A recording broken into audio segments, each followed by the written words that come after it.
हम लोग आज श्री उपदेशामृत ग्रंथ से पढ़ रहे हैं। श्लोक 10 है और श्लोक क्रमांक 10 है और आज तीसरा दिन क्या है इसके ऊपर। श्लोक याद हुआ किसी को?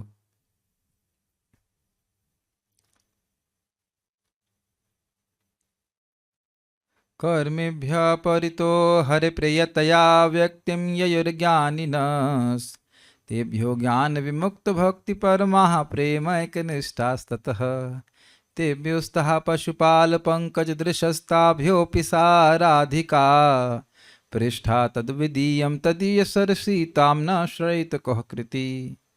तो शायद आपको याद होगा कि प्रभुपाद जी अब तक कर्मियों के बारे में बता रहे थे। तो क्या इसमें श्लोक में बोला गया, कर्मिभ्यः परितो हरि प्रियतया व्यक्तिम ययुर ज्ञानिनस। व्यक्तिम ययुर, ये शास्त्र कहता है कि ज्ञानी जन जो तीनों गुणों के परे हैं, जो आत्मा के तत्व को जानने का प्रयास कर रहे हैं, वह कर्मियों से श्रेष्ठ है, कर्मियों से अधिक प्रिय भगवान को हैं। तो इस बात की व्याख्या प्रभुपाद जब यहाँ पे करने वाले हैं। यहाँ पे बात पेज नंबर 41 देखिएगा। पराभवस्तावद अबोध जाता यावन न जिज्ञासतमात्म तत्वम, ये श्लोक है भागवत का। पराभवस्तावद, तावद का मतलब होता है तब तक। तब तक व्यक्ति को पराभव अर्थात हार का सामना करना पड़ता है। तो कब तब तक तो होगा, कब तक तो कहते हैं यावन, यावत को यावन न जिज्ञासतमात्म तत्व पराभवस्तावदबोध जातः यावन्न जिज्ञास्तमात्म तत्व। अबोध जाता, हम लोग अबोध के रूप में जाता अर्थात पैदा हुए। आत्मज्ञान के बारे में कुछ पता नहीं था। क्या आप लोग नहीं देख पा रहे हैं फाइल में? माता जी को हेल्प कर सकते हैं? She will do find it. No, नहीं मिल रहा। व्यक्ति को तब तक पराभव को प्राप्त करना होता है। अबोध के रूप में व्यक्ति जन्म लेता है, उसे जीवन का लक्ष्य नहीं पता होता है। परम पूज्य राधा गोविंद महाराज समझा रहे थे कि व्यक्ति पैदा होता है, उसको ये पता नहीं रहता कि आंखें किसने दी हैं, जीभ किसने दी है, इंद्रियां क्यों दी हैं और किसने दी हैं। बिल्कुल अबोध रहते हैं। तो कह रहे तो ठीक है, मान लो अबोध के रूप में पैदा भी हुए, लेकिन यावन जिज्ञासतमात्म तत्व, जब तक व्यक्ति आत्म तत्व की जिज्ञासा नहीं करता कि मैं क्या मैं केवल देह हूं या देह से परे भी कोई व्यक्ति हूं। तो जो व्यक्ति आत्म तत्व की जिज्ञासा करता है वह व्यक्ति ज्ञानी कहलाता है। इसलिए आप बोल रहे हैं अतएव। अतएव का मतलब जब तक व्यक्ति आत्म तत्व की जिज्ञासा नहीं करता वह हार को ही प्राप्त होता है। इसलिए अतएव मनुष्य को आत्मा का विज्ञान यानी आत्म तत्व समझने के लिए उत्सुक रहना चाहिए। ये देखिए बात बहुत सिंपल सी लग रही है, लेकिन इसी को श्रद्धा कहते हैं। ब्रिलियंट बातें प्रभुपाद जी अपने लेक्चर्स में बताते हैं। एक एंजाइटी, एंजाइटी को इंग्लिश में क्या कहेंगे? एक परेशानी कह सकते हैं, लेकिन एक आग्रह कि मैं समझूं कि आध्यात्मिक विषय क्या है। ये आग्रह बहुत कम होता है, बहुत रेयर होता है। ये लिंक समझने का प्रयास कीजिए। क्यों? जब तक मैं अपने को शरीर मानूंगा तो मेरा कर्मात्मक मन होगा। समझ पा रहे हैं इस भाषा को? मैं भोग के लिए ही प्रयास करूंगा, और भोग के लिए प्रयास करूंगा तो मेरा को जन्म मृत्यु के चक्र से बाहर निकलने का कोई अवकाश नहीं है। हर बार एक ही पेपर पूछा जाएगा, किसका स्मरण कर रहे हो मरते समय? और उत्तर केवल दो ही है, माया का या कृष्ण का। तो जब तक भगवान के बारे में कोई जिज्ञासा जीवन में कर ही नहीं है तो उत्तर कैसे सही आ सकता है? हार हो गई कि नहीं?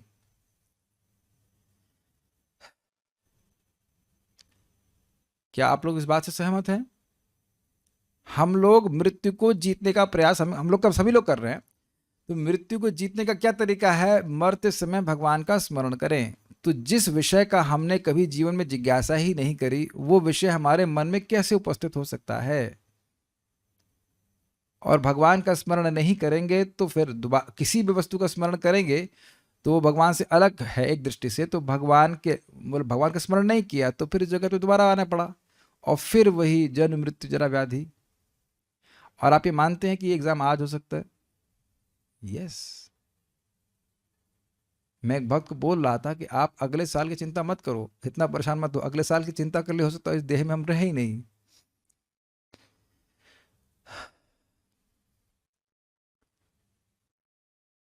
विचार करना चाहिए ना व्यक्ति को कि मैं जब मैं ये हाथ नहीं हूं, मैं ये कान नहीं हूं, तो मैं हूं कौन है। और आप ये देख रहे हैं कि समाज में इसकी कोई जिज्ञासा नहीं है, यानी हारने की तैयारी पहले ही कर ले रखी हुई है। लोग देख रहे हैं कि पिताजी माताजी या जो भी सामने मर रहे हैं, और जिस व्यक्ति को माता पिता कहता था वो तो सामने पड़ा हुआ है, तो वो कौन है जो चला गया। जब तक ये जिज्ञासा नहीं होगी तब तक व्यक्ति को हार स्वीकार करनी ही पड़ेगी। हार का अर्थ समझ रहे हैं यहाँ पे क्या अर्थ है, कि दोबारा जन्म मृत्यु के चक्र में आना ही पड़ेगा। जब तक मनुष्य आत्म तत्व के उस स्तर तक नहीं पहुंचता जिससे वह समझ सकता है कि वह शरीर नहीं अपितु आत्मा है, तब तक वह अज्ञान के स्तर पर रहता है। अज्ञान का क्या अर्थ है बताइए जी। हाँ, मतलब जो हूं उसका ज्ञान नहीं है। और ये कौन सी शक्ति से होता है? आवरणात्मिक, ढकने वाली शक्ति माया की। याद हो रहे हैं शब्द आपको ये? और दूसरा ज्ञान क्या है कि जो नहीं हूं उसको मैं मान रहा हूं। आप बड़े परेशान लग रहे हैं अंकित, समझ में नहीं आ रहा है, कुछ जलन हो रही है, पानी चाहिए तो पानी को पी लो, क्या दिक्कत है, इतना परेशान होने की क्या जरूरत है, ले लीजिए पानी दीजिए इनको। देखने से लग रहा है परेशानी हो रही।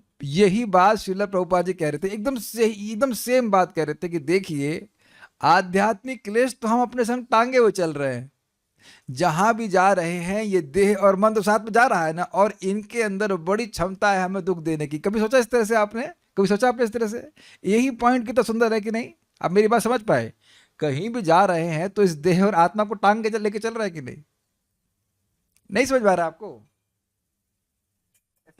ये वॉम्पर में लेके चल रहा हूं तो टांगा हुआ है कि नहीं? उसी तरह आत्मा ने इस देह को टांगा हुआ है कि नहीं? टांग के चल रहा है कि नहीं? और ये देह जो है क्लेशदह, ये क्लेश देने वाला है, तो आध्यात्मिक क्लेश तो हम साथ में लेके चल रहे हैं। यस, क्लेश ढो रहे हैं और फिर सोच रहे हैं कि इसके संग हम सुखी हो जाएंगे। तो यह ज्ञान है कि नहीं? फिर से रिपीट समझने का प्रयास कीजिए। दो प्रकार का ज्ञान जो है उसकी स्मृति बिल्कुल नहीं है। प्रभुपाद जी प्रवचन में कहते हैं कि जीवात्मा शुद्ध अवस्था में भगवान के 78% गुणों से युक्त है। क्यों माता जी, क्या लगता है आपको? ब्रह्मा जी से भी शक्तिशाली आप माता जी? नाम भूल गया मैं आपका, नाम क्या है? हाँ, निर्गुणा, हाँ, देवी कुमारी माता जी। आप विश्वास करेंगे कि आप ब्रह्मा जी से भी शक्तिशाली हो सकती हैं?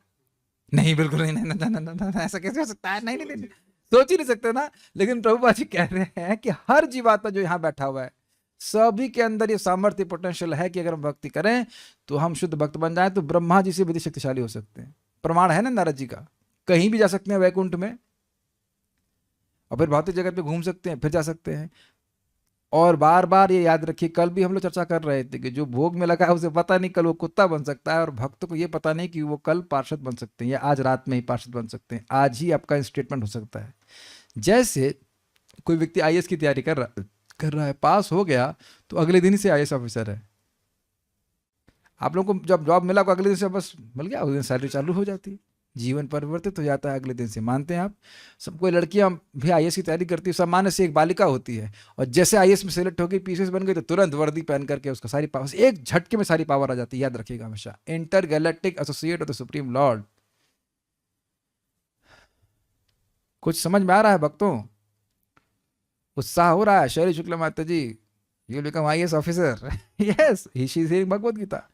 बड़ा इनका क्या क्या बोले, वो बड़ा अच्छा लगता है, इनका आग्रह बहुत है Bhagavad Gita. First almost is the first one to switch on the video. Yes, I want to hear Bhagavad Gita. आप भगवान के बारे में गीता भागवत सुनना चाहते हैं, मतलब मैं आप भगवान के पार्षद बनना चाहते हैं, ये अर्थ है। मैं नहीं बोल रहा हूँ, प्रभुपाद जी बोलते eagerness to hear about Krishna is the first qualification to go back to God head.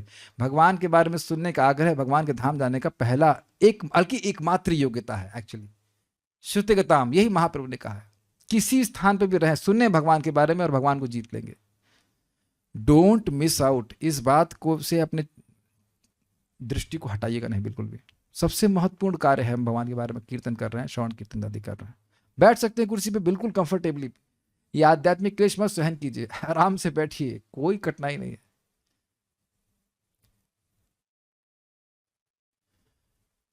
ठीक है। ऐसे हजारों लाखों अज्ञानी लोगों में से जो अपनी इंद्रियों की तुष्टि मात्र में ही सारा समय गंवाते रहते हैं, कोई एक व्यक्ति ही ज्ञान के स्तर तक पहुंच सकता है। आपके पास पुस्तक नहीं है तो उधर भी देखते रहिएगा। हाँ, यहाँ पिरामिड और नहीं है? ठीक है, ठीक, कोई नहीं, सारे पिरामिड गायब कोई बात नहीं, सारे पिरामिड फिराहो लेके चले गए, कोई नहीं। कितना सुंदर बात, एक एक लाइन अमृत है प्रभुपाद जी। प्रभुपाद क्या कह रहे हैं कि देखिए, हजारों लाखों लोग क्या कर रहे हैं, सारा समय इंद्रिय तुष्टि में ही लगा रहे हैं। अर्थात ऐसा नहीं है कि कोई इंद्रिय तुष्टि करे ही नहीं, अब खाए ही नहीं तो भजन कैसे करेगा? क्या भगवान बोल रहे हैं भगवद गीता में कि अब खाइए ही नहीं, ये सोइए ही नहीं।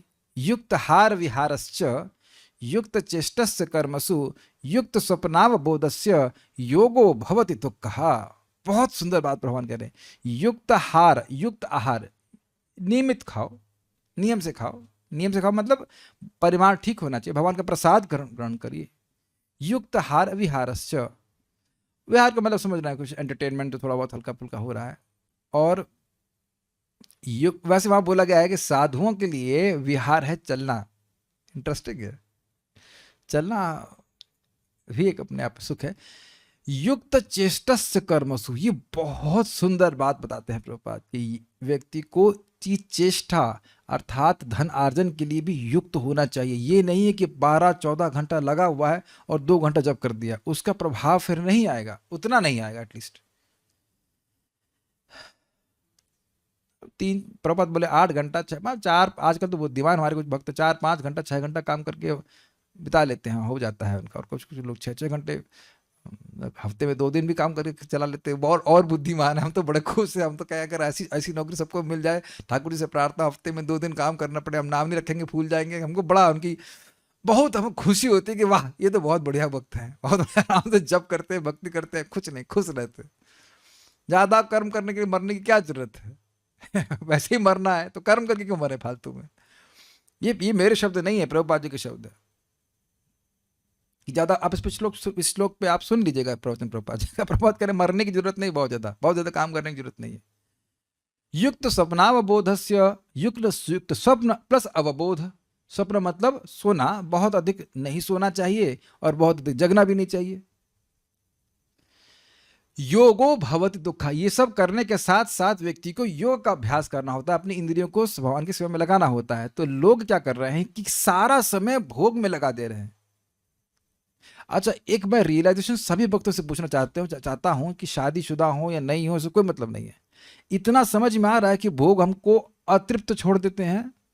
जो प्रॉमिस मिलता है कि भाई ये करके बड़ा सुख मिलेगा, वो कुछ मिलता है नहीं ऐसा।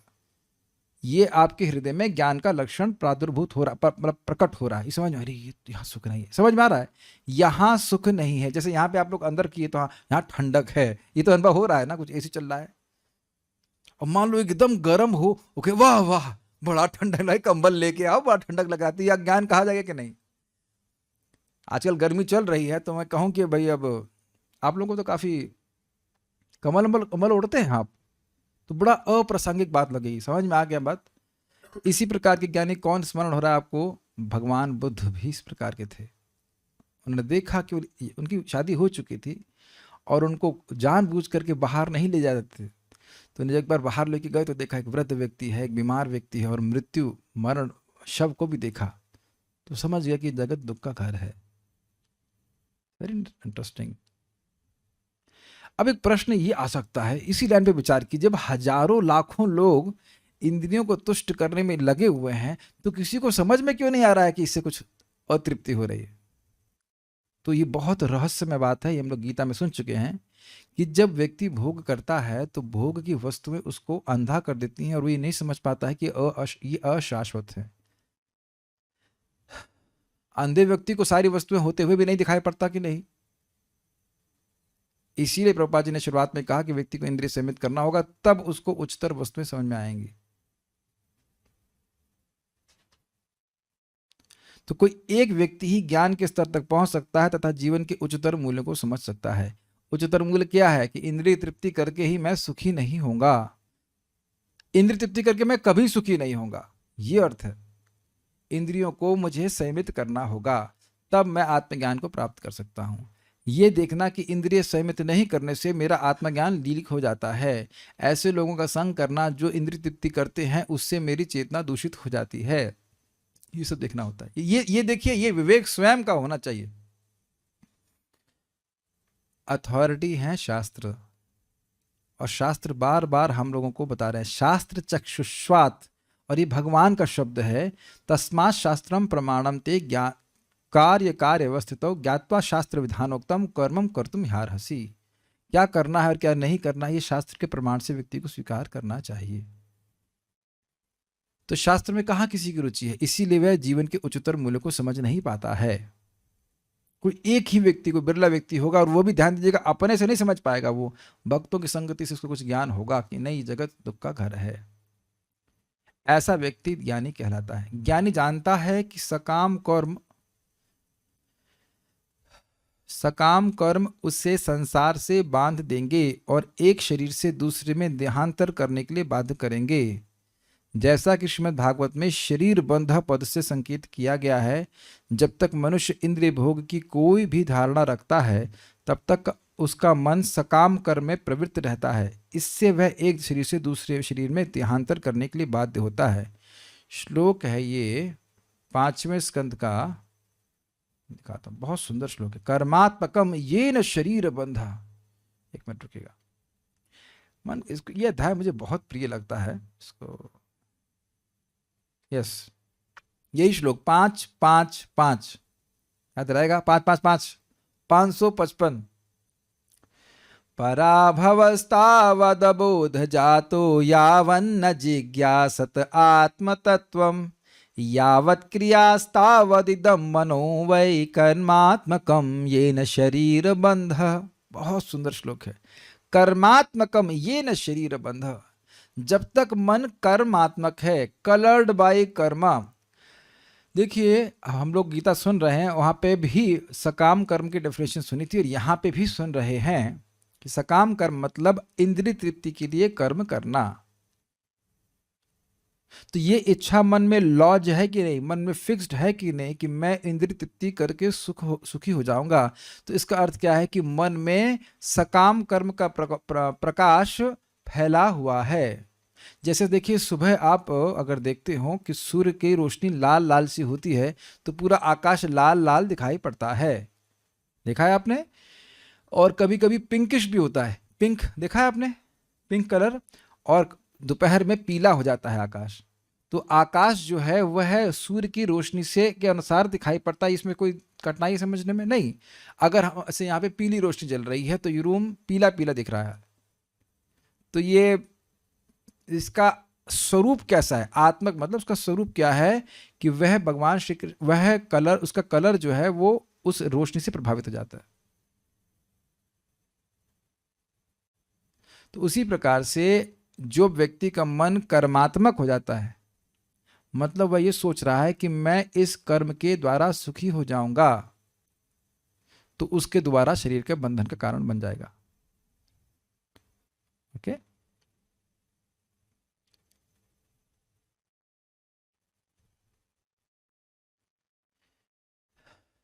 क्या आप लोग इस बात को समझ पाए? ओके, लादनी माता जी बताइए, कर्मात्मक का क्या मतलब है और ये शरीर बंधन का कारण क्या है? री एग्जाम तुरंत दीजिए, माइक दीजिए, माइक दीजिए। हम ये नहीं मानते रहना चाहते कि मैं अच्छा टीचर हूँ, और इतना अच्छा टीचर हूँ किसी को समझ में नहीं आया। जो आप देखिए, मैं कोई डांट नहीं रहा हूँ आपको, जो समझ में आया क्या मतलब बताइए, जो भी समझ में आया बताइए। नहीं समझ आया कुछ? बोलिए बोलिए, माइक पे बोलिए, माइक पे बोलिए।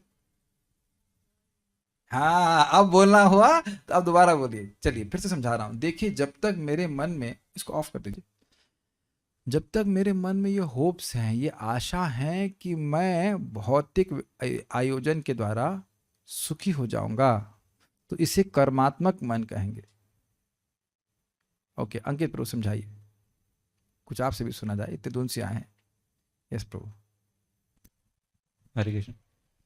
जब तक हम सकाम कर्म करने के लिए प्रवृत्त रहेंगे, तब तक हम दूसरे देह प्राप्त करने के लिए कार्य कर रहे हैं। बिल्कुल सही बोला आपने, लेकिन प्रभु जी सकाम कर्म का मतलब क्या था गुरुदेव? ये बताइए कि सकाम कर्म का मतलब क्या होता है? वैसे मैं ऊपर बैठ के बोल रहा हूँ, लेकिन फिर भी बताइए क्या होता है सर? कोई भी कार्य जैसे हम कर रहे हैं, हम उससे कुछ भी भौतिक मतलब लाभ प्राप्त करने की इच्छा कर रहे हैं, तो वह सकाम कर्म कहलाएगा। बहुत सुंदर। सकाम, कामना से युक्त होकर के। Got it? तो ये आप देख रहे हैं कि मन में एक प्रकार का कलर बना हुआ है। कलर कलर कलर कलर, एक मिनट।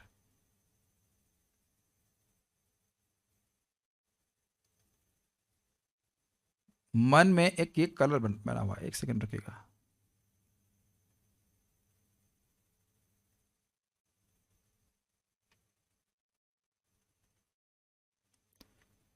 मन में एक प्रकार का कलर बना हुआ है जिसमें व्यक्ति सोच रहा है, उसके मन में केवल यही है कि मेरी इंद्रिय तृप्ति कैसे मिलेगी, where is my next sense gratification. उसके अलावा कोई दूसरा विचार नहीं है, और यह उसके अगले जन्म का कारण बन रहा है। सबको समझ में आ गया? यही बात बोल रहे हैं, इससे वह एक शरीर से दूसरे में देहांतर करने के लिए बाध्य होता है। तो अब प्रॉब्लम तो बता दी, लेकिन हमारे पास सॉल्यूशन क्या है? ये हरे कृष्ण मंत्र व्यक्ति की इस रूट प्रॉब्लम पे कार्य करता है, जिसमें व्यक्ति सोच रहा है कि मैं भोग करके सुखी हो जाऊंगा। Is it okay? यस। इसीलिए जब भगवान की हम भक्ति करते हैं तो व्यक्ति अनुभव करता है कि जो होप्स या एस्पिरेशन या फैंटेसी हम इंद्रिय तृप्ति के लिए रखे थे वो नहीं रह जाती, और इसीलिए भक्तों का जीवन सरल हो जाता है। क्या आप लोगों का जीवन पहले से सरल हुआ है? यस। इसका मतलब है कि कर्मात्मकता कुछ कम हुई है। ठीक, आगे बढ़ते हैं। इस प्रकार ज्ञानी को कर्मी से श्रेष्ठ माना जाता है। किस प्रकार माना जाता है? वह भोग करके सुखी होने के योजना को से निवृत्त हो गया है। फिर से रिपीट करूं, क्यों ज्ञानी कर्मी से श्रेष्ठ है? कर्मी क्यों प्रिय है? क्योंकि वह वेद की आज्ञा पालन कर रहा है, यद्यपि इंद्रिय तृप्ति के लिए कर रहा है, कम से कम वेद की बात मान रहा है। लेकिन ज्ञानी क्यों श्रेष्ठ है? क्योंकि अब वो भगवान की असली बात को समझ रहा है कि ये जगत दुख का घर है, तुम यहां से निकलो। जन्म मृत्यु जरा व्याधि दुख दोषानुदर्शनम, नित्य ही दर्शन होना, अनुदर्शन होना कि जगत में जन्म मृत्यु जरा व्याधि का कष्ट है, ये ज्ञान है, बाकी सब अज्ञान है। एक बात आ ही रही है तो हम जरा विचार करें। हर व्यक्ति चाहता है ना उसके बच्चे श्रेष्ठ बने, या उसके छोटे भाई है जो कोई भी। अब आप ये बताइए कि श्रेष्ठ का ज्ञान से व्यक्ति श्रेष्ठ नहीं होता है? सब कुछ हो जाए, चलिए ठीक है, बच्चे को फिर जो अमीर लोग हैं वो पढ़ने के लिए क्यों भेजते हैं? इसका मतलब है कि ज्ञान का महत्व है। आप जानते हो इस बात को, मानते हो?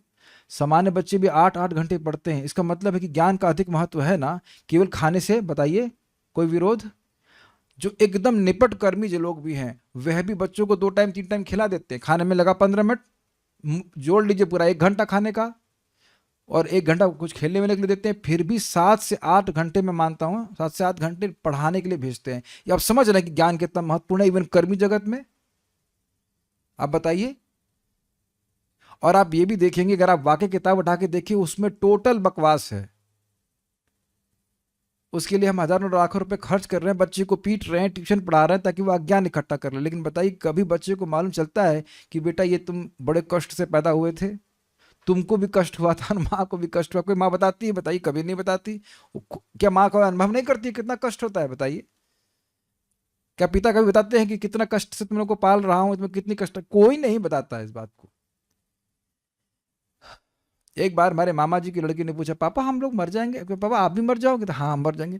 अच्छा पापा हम लोग भी मर जाएंगे? तो हाँ तुम भी मर जाओगे। अच्छा सब लोग मर जाएंगे, तो इसका फायदा क्या, हम जी क्यों रहे हैं?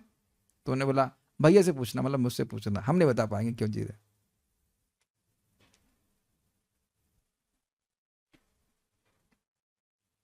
ये बहुत रेयर बात है, आप लोग हम लोग आसानी से प्राप्त कर रहे हैं, लेकिन आप दुनिया में घूमिए, कहीं किसी को पता नहीं है। ये सारे के सारे कर्मी ही घूम रहे हैं मोस्टली। इस प्रकार ज्ञानी को कर्मी से श्रेष्ठ माना जाता है। क्यों श्रेष्ठ माना जाता है? आप बताइए, क्यों श्रेष्ठ माना जाता है? क्या माइक दीजिए। ज्ञानी को कर्मी से श्रेष्ठ क्यों कहा जा रहा है?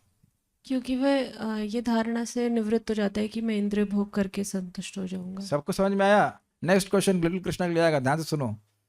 अरे अरे नहीं नहीं नहीं नहीं नहीं, क्योंकि वह कम से कम इंद्रिय भोग के अंधे कार्यकलापों से तो बचता है। स्पष्ट है, इजी है, is it not open book exam? अरे तो आप लोग तो बोल रहे, अरे बोलेंगे, बोलते बोलते समझ में भी आने लग जाएगा। एक बात समझने का प्रयास कीजिए, इंद्रिय तृप्ति करके सुखी कोई नहीं हो रहा है। भक्त लोग समझ रहे हैं कि सुखी नहीं हो रहा है। आज एक भक्त हमको बोले, नहीं प्राइवेट बात नहीं बोले, छोड़िए, हंसी आ रही थी। एनीवेज, हम बोल देते हैं, प्रभु जी हमें तो, हमसे शादी करके बड़े परेशान हो रहे हैं, सुसाइड करने का मन कर रहा है। हमने कहा सुसाइड? अरे भाई तुमको जप करने के लिए बोला था तो क्यों नहीं जप करते?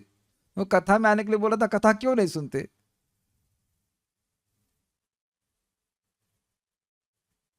भागवत बोल रही है कि दुख ग्राम विमुच्यते, श्राया प्रातः गृणन भक्त्या दुख ग्राम विमुच्यते। सुबह और शाम भगवान की कथाओं को सुनता है तो वह दुखों से मुक्त हो जाता है। वो तो लिखा नहीं कि सुसाइड करने से दुखों से मुक्त हो जाता है।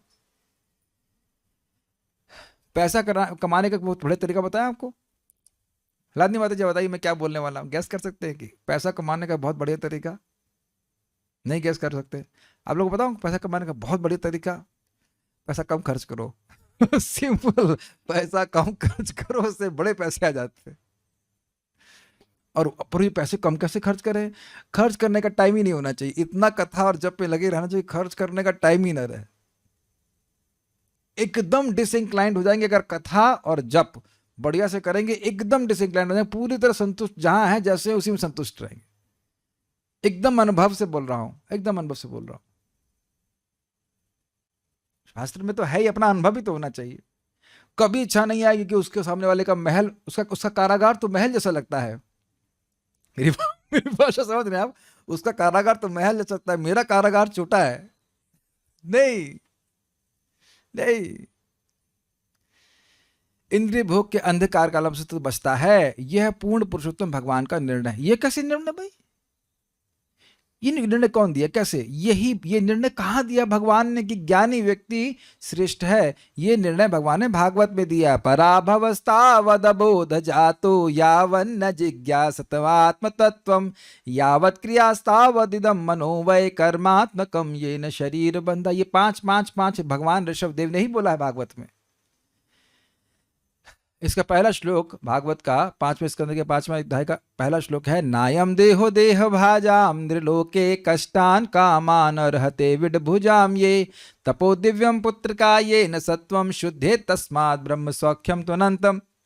ये जो देह है, जितने सारे देहधारियों को देह प्राप्त है, यह भोग करने के लिए नहीं है। वह भोग तो सुअरों को भी प्राप्त है। तो क्या करें इसका? तो कहते हैं दिव्य तपस्या करो, उससे क्या हो जाएगा? यस्मात् सत्वम शुद्धे, जिससे तुम्हारा सत्व शुद्ध हो जाएगा। उससे क्या हो जाएगा? ब्रह्म सौख्यम तो अनंत, तुम अनंत ब्रह्म सुख प्राप्त होगा, अनंत दिव्य ब्रह्म सुख प्राप्त होगा। ये कहने का अर्थ है ब्रह्म सुख मतलब दिव्य सुख प्राप्त होगा। समझ पा रहे हैं इस बात को? तो ये भगवान अनुमोदन कर रहे हैं ना कि हम कुकुरों सुकरों की तरह न जीते रहें, चाहे वो किसी भी आश्रम में। फिर रिपीट कर रहा हूं, ऋषभ देव इस समय गृहस्थ आश्रम में हैं और वह अपने 100 लड़कों को बोल रहे हैं, जिसमें प्राय उसमें केवल 9 निकले सन्यासी अर्थात नवयोगेंद्र, बाकी सब गृहस्थी में थे। तो उनको भी बोल रहे हैं कि भोग में नहीं प्रवृत्त होना। समझ रहे हैं बात आप? 100 लड़कों को बोल रहे हैं, पुत्र का शब्द थे, 100 लड़कों में केवल 9 निकले परमहंस। जानते हैं ना नवयोगेंद्र के बारे में? वो पूरा विरक्त हो गया। बाकी के कितने बचे? 91 में एक भरत महाराज महान भक्त हुए, और बाकी भी भोग का जीवन नहीं बिताए। तो आप ये नहीं कह सकते कि गृहस्थ जीवन में व्यक्ति जो है भोग करने का लाइसेंस मिल गया। बिल्कुल नहीं, नहीं मतलब बिल्कुल नहीं। किसी के लिए भी ये दुख का ही स्थान है। यही प्रभुपाद जी समझा रहे थे ना, 61 अध्याय कृष्ण बुक में पढ़ लीजिएगा, भगवान श्री कृष्ण की दिनचर्या। तो रुक्मिणी नहीं चाहती हैं कि कृष्ण सुबह उठें, लेकिन प्रभुपाद कहते हैं, प्रभुपाद कहते हैं, मैं यथावत बोल देता हूं। किसी को झगड़ा करना हो तो प्रभुपाद जी से बोल दीजिए, प्रभुपाद ऐसा क्यों लिखे? कह रहे हैं कि कोई व्यक्ति, ये गृहस्थों के लिए उपदेश भगवान कृष्ण दे रहे हैं कि चाहे गृहस्थ अपनी पत्नी के आलिंगन में कितना भी बद्ध हो, लेकिन सुबह उठ करके उसे मंगल आरती के लिए जाना चाहिए, जब करना चाहिए। Is it okay? किसी के लिए यहां कोई सिक्योरिटी नहीं है कि गृहस्थ को चलो इनको नहीं मारेंगे। किसी के लिए कोई सिक्योरिटी नहीं, सबको काटा जाएगा, सबके शरीर काटे जाएंगे। Make sense?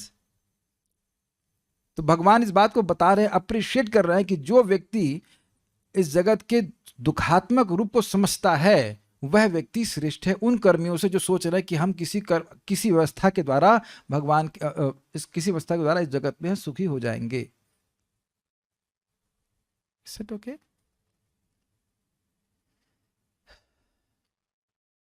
यद्यपि ज्ञानी कर्मियों के अज्ञान से मुक्त हो सकता है, फिर भी जब तक वह भक्ति में सेवा के स्तर तक नहीं पहुंच जाता तब तक वह अज्ञान या अविद्या में स्थित है, ऐसा माना जाता है। अब ये क्या, ये तो बड़े कॉन्ट्रडिक्टरी बात है। ज्ञानी को अज्ञानी कह रहे हैं, क्या अर्थ है? अर्थ ये है, देखिए अज्ञान के दो भाग थे कि मैं जो हूं वो भूलूं और जो मैं नहीं हूं उसमें अभिनिवेश हो। ठीक है, तो अब ये इतना तो उसे ज्ञान हो गया कि वह देह नहीं है, यानी कि प्रक्षेपात्मिक जो कॉन्सेप्ट है वो नहीं है, उसके अंदर ये भावना तो समाप्त हो गई कि मैं देह नहीं हूं। तो वो इंद्रिय तृप्ति के लिए कार्य नहीं करेगा, केवल देह धारण के लिए स्वीकार कर रहा है अपने आवश्यकताओं को, लेकिन उसको यह नहीं पता है कि वह कौन है। जीव कौन है? जीव कृष्ण का नित्यदास है। तो ये भावना उसकी ढकी हुई है ना, तभी तो बहुत सारे ज्ञानी लोग ये बोलते हैं कि मैं भगवान हूं। वो ये मानते हैं कि हम देह नहीं हैं, ये भी समझते हैं कि हम आत्मा हैं, लेकिन आत्मा क्या है ये नहीं पता है। आत्मा क्या है बताइए?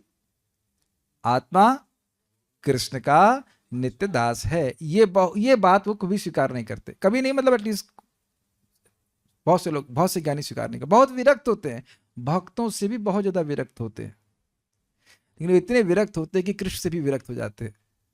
समझ आ गया?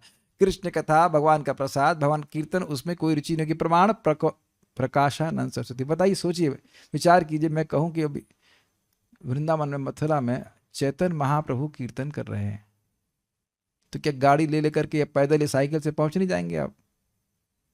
वाह, प्रेम कीर्तन हो रहा है, जहां जिसको देख रहे हैं उसको कृष्ण प्रेम मिल जा रहा है, कौन नहीं भागेगा? नहीं भागेगा ना? लेकिन प्रकाशानंद सरस्वती बनारस में 60,000 सन्यासी शिष्यों के साथ नहीं भागे महाप्रभु के पास। अब समझ में आया? वेदांत को पढ़ रहे हैं दिन और रात, लेकिन यह ज्ञान नहीं हुआ कि ये साक्षात भगवान कृष्ण ही यहां पे कीर्तन कर रहे हैं। ये बात, ये सब घटना तो समझ ही रहे होंगे आप। 500 साल पहले की घटना है कि नहीं? मेरी बहुत इच्छा होती है आप लोगों को चैतन्य चरितामृत पढ़ाने के लिए। कैसा आप लोगों को मन विचार चलता है, मन करता है आप लोगों का? अब कठिनाई ये है कि सब लोग जो है ना, भागवत पढ़ेंगे तो इस पर जिद करने लग जाते हैं। कम से कम कुछ लीला तो समझ में आए चैतन्य महाप्रभु की आप लोग। हाँ, आप लोग की जो टेस्ट होगा, जैसा ऑर्डर होगा, वैसा हम सेवा करने का प्रयास करें। सो ये काफी इंटरेस्टिंग है कि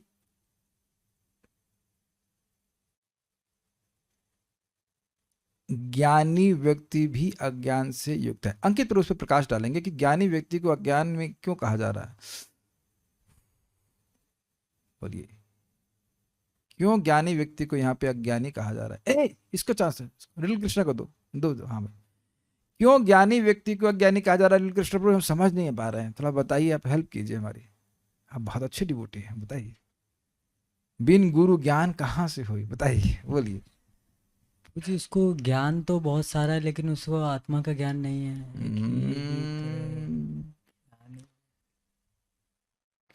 ये बताइए से ज्ञानी क्यों कह रहे हैं? ये समझ में आया आपको? नहीं समझ पा रहे? आप प्रयास करोगे? आप बताओ, नहीं समझ में आ रहा? नहीं समझ में आया? ज्ञानी को ज्ञानी क्यों कह रहे हैं? ओके अंकित बोलिए। प्रभु जी, जब तक वह भक्ति में सेवा के स्तर तक नहीं पहुंच रहा है, मतलब वो ये नहीं समझ रहा है कि मेरा प्रश्न फिर से सुनिए, ज्ञानी को ज्ञानी क्यों कह रहे हैं? नहीं समझ पा रहे हैं? लादनी बता दीजिए, बताइए, ज्ञानी को ज्ञानी क्यों कह रहे हैं? अब हमें लगता है जितने लोग हैं वो भी कल से भागना शुरू कर देंगे, तो प्रश्न भी करना शुरू कर दे। बोलिए। उसको ना आत्मा तक का ज्ञान है, वो भगवान की सेवा को नहीं समझता है। जैसे मान लो नहीं, बस भगवान, इतना खाली, आप बिल्कुल सही बोल रही हैं, लेकिन मेरा प्रश्न है, ज्ञानी को ज्ञानी क्यों कहा? आज के डिस्कशन के अनुसार ज्ञानी को ज्ञानी क्यों कहा? उसको ज्ञान तो बहुत है, संसार से विरक्ति भी है। किस, हाँ, क्यों विरक्ति संसार से आ रहा है? क्योंकि वो संसार में हाँ वो जानता है कि कष्ट है, यस, इतना बस यही उसको बोलना पता बराबर, है। उसको ये ज्ञान है कि संसार में कष्ट है, ये मैं सुनना चाह रहा था। दिस इज वेरी गुड, ये ज्ञान होना चाहिए कि संसार में कष्ट है, वेरी गुड। लेकिन और इस कारण से वो सकाम कर्मियों की तरह क्या नहीं करता है, बताइए, fill in the blanks. Mic पे बोलिए, माइक पे बोलिए। ये भौतिक कार्यों में आसक्त नहीं रहता वेरी है। गुड, इंद्र तृप्ति नहीं करता, ये क्लियर हो गया। अब इसको फिर अज्ञानी क्यों कह रहे हैं, बताइए। है ना, ये पर पहले ये बता रहा था, उसका ऐसे तो ज्ञान यहीं तक सीमित रह जाता है, वो भगवान को भगवान नहीं मानता है, वेरी वो गुड। दिव्य ज्योति तक ही सीमित रह हाँ, जाता वो है। भगवान से अपने संबंध को नहीं समझ पा रहा है, ये बात है। ओके गुड, वाह, ये हो गया तो बस समझ में आ गया। भोगों से तो विरक्त है, एटलीस्ट भोग सुख नहीं देंगे। ओके ठीक है, भले ही कोई कहाँ पे पहुंच गया, हाँ, भले ही कोई ज्ञानी या ज्ञान में उन्नत मान लिया जाए, किंतु उसका ज्ञान अशुद्ध माना जाता है, क्योंकि उसे भक्तिमय सेवा का पता नहीं रहता है, और इस तरह वह पूर्ण पुरुषोत्तम भगवान के चरण कमलों की प्रत्यक्ष सेवा की उपेक्षा करता है। जब ज्ञानी भक्तिमय सेवा में संलग्न होता है तो वह सामान्य ज्ञानी की तुलना में शीघ्र श्रेष्ठ बन जाता है। ऐसा समुन्नत व्यक्ति ज्ञान विमुक्ति भक्ति परम कहलाता है। ज्ञानी जिस तरह भक्ति में सेवा ग्रहण करता है उसका उल्लेख भगवत गीता में हुआ है, जिसमें कृष्ण कहते हैं, इससे पहले हम आगे जाएं, थोड़ा समझने का प्रयास कीजिए, बड़ा इंटरेस्टिंग है।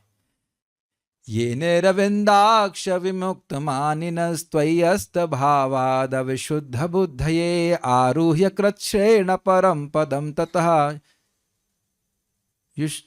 युष्मात् पतन्त्यधा युष्मद पदांग्रे नादृत युष्मद पदांग्रे। जो कहने कि बहुत सारे लोग हैं जो अपने को विमुक्त मानते हैं, है ना, हम भोग में नहीं पड़े, ये सब तो सब करें ये लोग, हम भोग में नहीं पड़े हुए, तो जगत दुख का घर है, ये समझ में आ गया, ठीक। लेकिन भगवान को अपना नित्य स्वामी नहीं मानते, अर्थात भगवान के चरण कमलों के प्रति उनकी आदर बुद्धि नहीं है।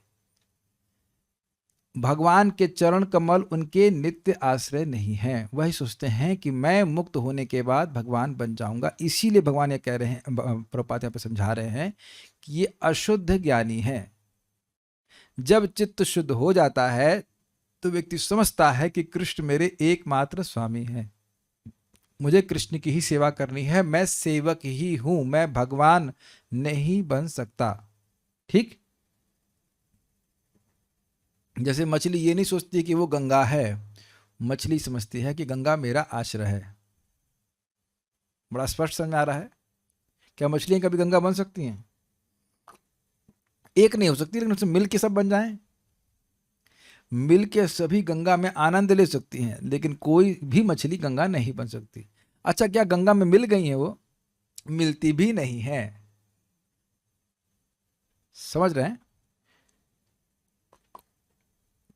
तो अब जो व्यक्ति ये प्रोसेस समझने का प्रयास कीजिए तो आपको समझ आएगा प्रभुपाद जी वो श्लोक क्यों कोट कर रहे हैं।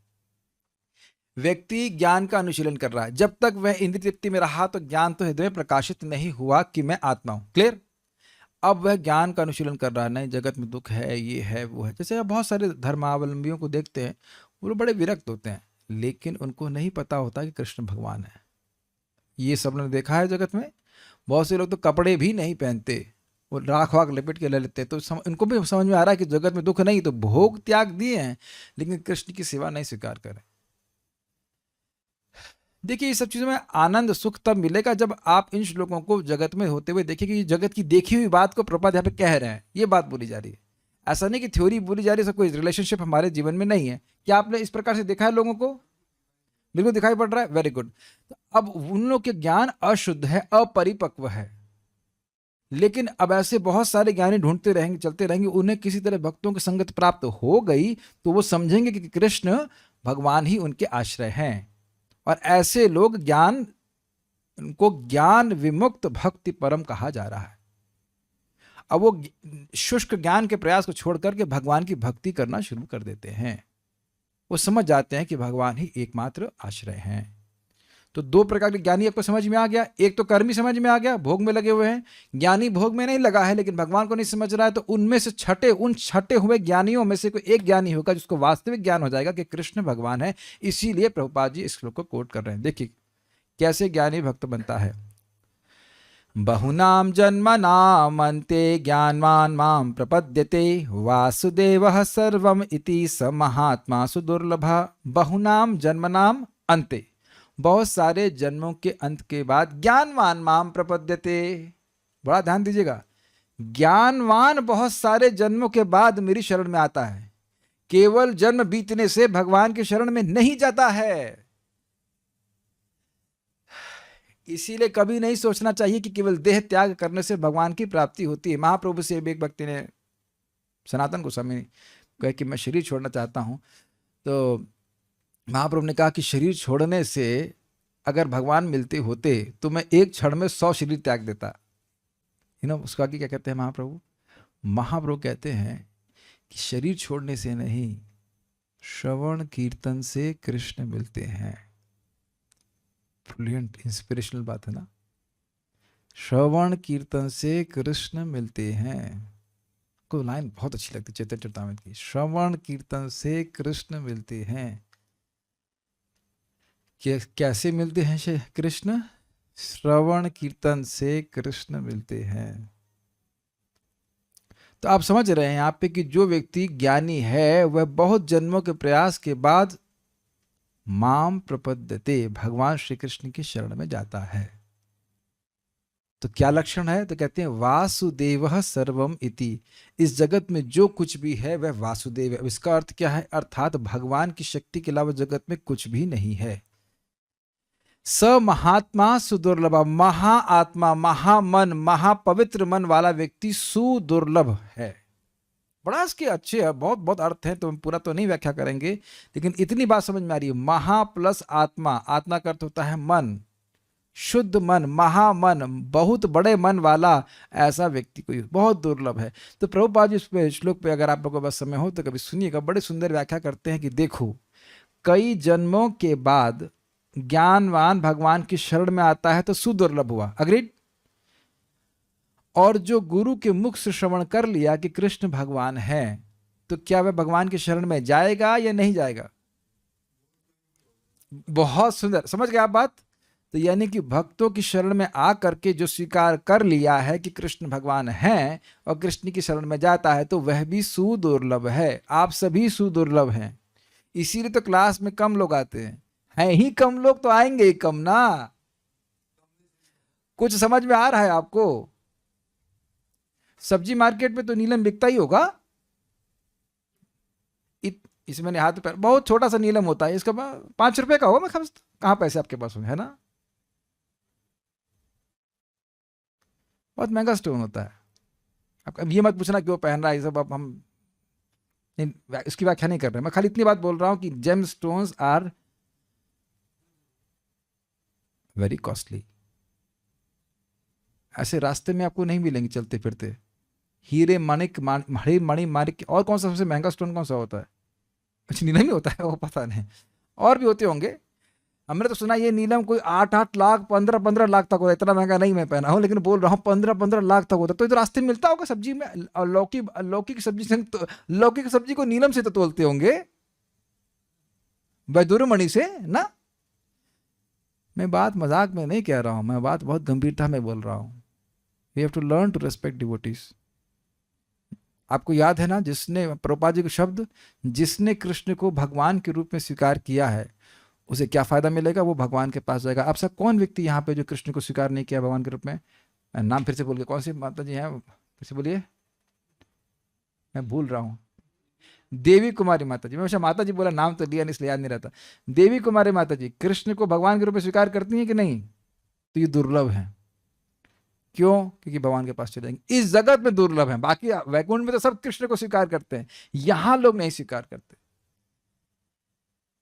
लिटिल कृष्णा, आर यू सुदुर्लभ और दुर्लभ? सुदुर्लभ। और ऐसे आप लोग ना भक्त लोग संग घूमते रहते हैं तो कुछ महसूस नहीं होता है। जैसे जिस व्यक्ति से मैंने जेम स्टोन लिए हैं उसके पास काफी जेम स्टोन्स हैं, है कि नहीं? अग्रीड। लेकिन सामान्य घरों में या लोगों के पास तो आपको जेम स्टोन इतने नहीं दिखाई पड़ते। समझ रहे हैं ना मेरी बात? अब दुनिया में घूम जाइए, दिल्ली में घूम जाइए, कहीं एक जेल में जाता हूँ, 10,000 लड़के हैं, उसमें से कोई छठ के 2, 4, 5 बच्चे आते हैं, 10 बच्चे आते हैं। They are all jewels, may be unpolished और पॉलिश्ड, लेकिन कहने का अर्थ यह है कि जिसने कृष्ण को भगवान के रूप में स्वीकार किया है, कोई भी व्यक्ति, वह अत्यंत महाभाग्यवान, अत्यंत दुर्लभ है। बात समझने का प्रयास कीजिए, महात्मा को दुर्लभ क्यों कहते हैं? माम प्रपद्यते का कारण, माम प्रपद्यते, वह मेरी शरण में आया है, इसलिए दुर्लभ कह रहे हैं। ये समझने का प्रयास कीजिए प्लीज। जिसके हृदय से पाप नष्ट हो गया है वह भगवान की महिमा समझता है, जिसके हृदय में पाप है वह भगवान की महिमा को समझ नहीं पाएगा। नमाम दुष्कृतनो मूढ़ा प्रपद्यन्ते नराधमा माया अपृत ज्ञाना आसुरम भावम आश्रिता। जो भगवान का भजन कर रहा है वह सुकृतिवान है, तब कर रहा है वो।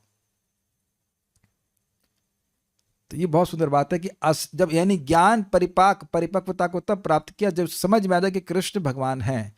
तो आप सभी भक्त लोग यहाँ जितने भी हैं, जूम पे हैं, रूम पे हैं, कोई भी भक्त है, ये सब स्वीकार कर रहे हैं कि कृष्ण भगवान है। जैसे एक भक्त बोल रहे थे, हमारे सामने दिख रहे हैं कि अब वह फैक्ट्री में काम कर रहे हैं, तो क्या वह भी कर्मी है? जी नहीं। अब भगवान की इच्छा से जो कुछ भी है, व्यक्ति फैक्ट्री में काम कर रहा हो चाहे कहीं भी काम कर रहा हो, उसका जीवन भगवान की भक्ति के निमित्त है। हम उनका नाम नहीं रख रहे, लेकिन मुझे बता रहे थे कि भक्तों के संग जप करने के लिए वो 2:30 बजे उठ जाते हैं, जबकि उनको दिन में फैक्ट्री के लिए काम करना पड़ता था। तो कई बार मैंने उनसे क्षमा मांगा कि कई बार मैं उनको डांट देता था वो जब में सो रहे हैं कुछ भी, लेकिन उनका आग्रह इतना अधिक है भगवान की भक्ति करने का, हम तो इतना नहीं कर सकते कि दिन भर फैक्ट्री में काम करना पड़े, फिर सुबह हम 2:30 बजे उठ जाएँ और अपने परिवार से भी दूर है। I really appreciate what a wonderful उत्साह, कितना अद्भुत उत्साह है भक्त का।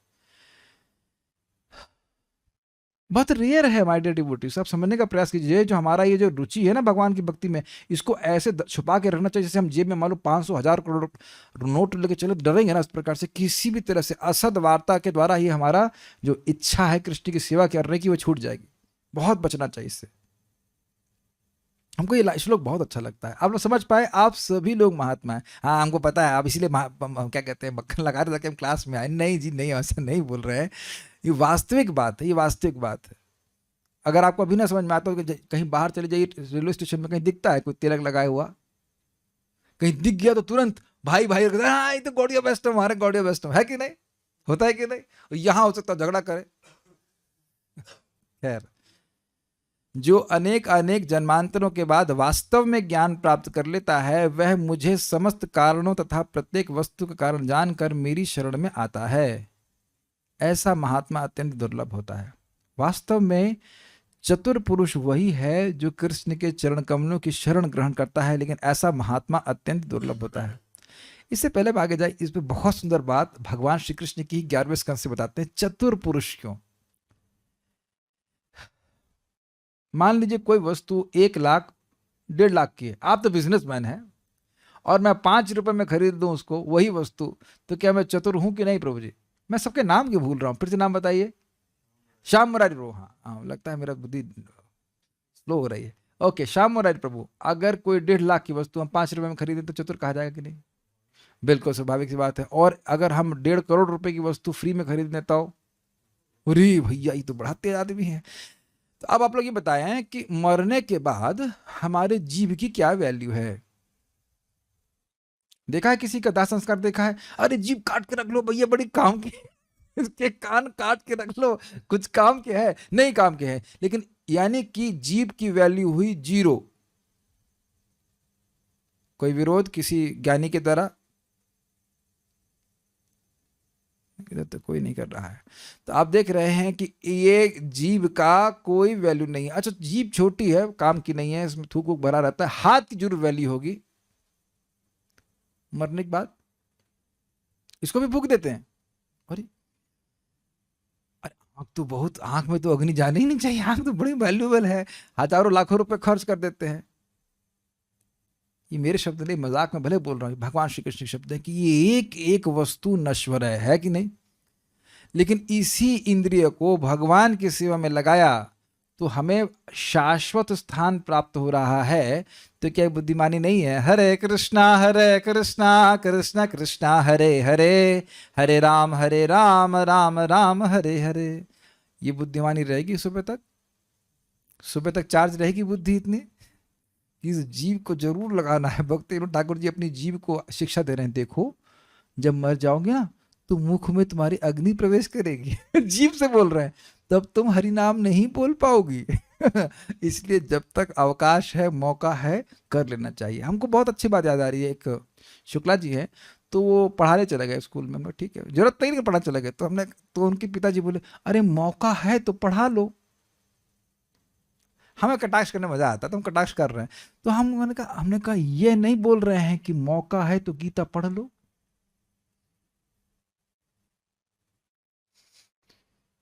मौका है तो गीता पढ़ लो। अनादि काल से भटक रहे हैं, गीता पढ़ने का मौका नहीं मिला, कम से कम इस जीवन में लगा दें। ये सब शास्त्र आचार्यों की बातें हैं कि जिसने अपना बस केवल शरीर धारण कर लिया, समझ रहे हैं, केवल जिंदा रह गया ताकि वह कृष्ण की कथा सुन सके, तो भगवान के धाम की प्राप्ति कर ली है। मौका मिला है तो सुन लीजिए, मौका मिला है तो कृष्ण की सेवा कर लीजिए।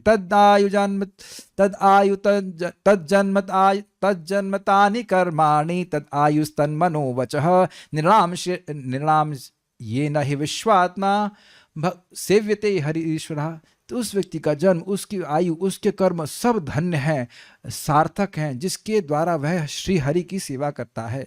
सेव्यते हरि ईश्वरः, एकदम स्पष्ट नारद जी का वक्तव्य है। तो जो हाथ से, प्रभुपाद बड़ा सुंदर बोलते हैं, बहुत सुंदर। नहीं, प्रभुपाद ने चैतन्य भागवत में अद्वैत आचार्य जी कहते हैं मेरे हाथ धन्य हो गए। हाथ है सबके, दिखाइए प्लीज, हाथ है कि नहीं? Hands, yes yes yes yes. तो हमारे हाथ धन्य हो गए कि मुझे आपके लिए भोजन बनाने का मौका मिला। हम एक बात को समझा रहे थे, ये आपने बनाया खाना, जब विचार कीजिए कि माइंड ब्लोइंग क्यों नहीं बना। सभी माताओं से निवेदन है कि खाना कैसा बनना चाहिए? Mind blowing. और खुद प्रसाद पाके देख रही, ये तो नहीं बना, इसमें कुछ गड़बड़ रह गई। माइंड ब्लोइंग, माइंड, वाह वाह, ऐसा करके होना चाहिए। ये हाथ हमारे धनी अद्वैत आचार्य जी, महान आचार्य, स्वयं विष्णु तत्व कह रहे हैं मेरे हाथ धन्य हो गए, मैं भगवान के लिए, आपके लिए कुकिंग कर सकूं। उसी तरह मैं अपनी बात करूं, मेरे हाथ धन्य है, क्या ठाकुर जी की कृपा से मृदंग बजाना आता है? आप करताल बजा सकते हो, आया करो, बजाया करो करताल। मेरा मुख धन्य हो रहा है कि मैं भगवान के बारे में बोल पा रहा हूं, आपके कान धन्य हो रहे हैं कि भगवान के बारे में बोल पा रहे हैं, बुद्धि धन्य हो रही है कि कुछ समझ रहे हैं। Make sense? क्योंकि एक सच अनंत आया कल्पते, समझने का प्रयास कीजिए। वहां भगवान श्री कृष्ण बोल रहे हैं कि जो व्यक्ति बहुत सुंदर वस्तु बनाया, आप कूटू के पराठे बहुत अच्छे बनाता है, आपने तो सुनाया, सिखाया कृष्ण लादने को, आपने सिखाया, उसने अपने आप सीख लिया, तो आप भी सीख लीजिए। एनीवेज, अब बढ़िया प्रसाद बनाया है आपने, भोग बनाया, सॉरी प्रसाद नहीं, और आप सोचो रहे तो बड़ा अच्छा बना है, तो इस प्रकार से बड़ी अच्छी वस्तु कृष्ण को दे रहे हैं। तो सच अनंताय कल्पते, फिर से मेरे संग सीखिए, स च अनंताय कल्पते, चार चीज याद रखिए। स च अनंताय कल्पते, वह व्यक्ति अनंतता को प्राप्त करेगा, अनंत जीवन को प्राप्त करेगा। अरे पराठे बनाने में भी दिक्कत है।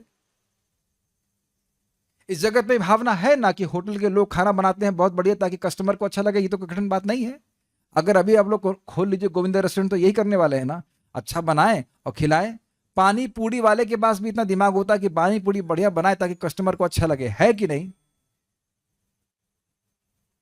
यही भावना को अगर आपने भगवान को अर्पित कर दिया तो आपको भगवान का धाम मिल जाएगा। तो चतुरता है कि नहीं लादनी माता जी, क्या कहते हैं? ज्यादा शास्त्र मान लो हमको समझ में ना आए, लेकिन इतना समझ में आता है कि कढ़ी चावल आप बड़ा अच्छा बनाती हो, तो कढ़ी चावल कैसा अच्छा बनाते हैं ये पता है ना आपको? ये भगवान को भोग लगाती जाइए और इतने, अब बहुत तुमने बना लिया लादनी, ऐसा करो, भगवान बोले चलो वापस आ जाओ, यही बनाऊंगा, गोलोक में कढ़ी बनाओ। आप लोग को लग रहा होगा हम खाली मोटिवेशन स्पीच दे रहे हैं। These are not my words. Krishna Krishna Krishna Krishna ऐसा बोलते हैं। इसीलिए यहाँ कह रहे हैं चतुर व्यक्ति, मरने की जरूरत नहीं है मुक्त होने के लिए, वह कृष्ण की शरण ग्रहण करता है।